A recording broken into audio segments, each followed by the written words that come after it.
இன்றைக்கி டிஸ்பேச் ஆகிற பொருள்ப்பா இது எல்லாமே. இது இன்விசிபிள், ரொம்ப நல்லா இருக்குது பாருங்கள். இன்விசிபிள் இது ஒரு 3 பீஸ் ஒருத்தவங்க கேட்டிருக்காங்க. அதுக்கப்புறம் இந்த பிரேஸ்லெட் ஐட்டம்ஸ் சொல்லியிருந்தாங்க இல்லைங்களா, இது பாருங்கள். இந்த கண் திருஷ்டிக்கு பொம்பளை பிள்ளைங்களுக்குலாம் போட்டு கொடுக்குறாங்க. இது ஒருத்தரே 2 கேட்டிருந்தாங்க. ஐட்டம்ஸ் ரொம்ப ப்ரீமியமாக இருக்குது, ரொம்ப நல்லா இருக்குப்பா.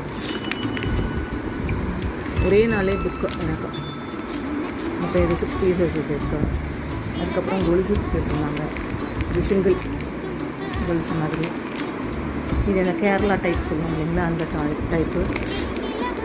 இது அப்புறம் பேங்கிள்ஸ் 2 செட்டு. இது எல்லாமே இன்றைக்கி டிஸ்பேச் பாருங்கள். குவாலிட்டி எல்லாமே ரொம்ப நல்லாயிருக்கும். நம்மகிட்ட ப்ரீமியம் குவாலிட்டி மட்டும்தான் நம்ம வந்து ஆர்டர் போடுறது. ரீசனபிள் ப்ரைஸ் இருக்கும் நமக்கு. சரிங்களா? Thank you customer.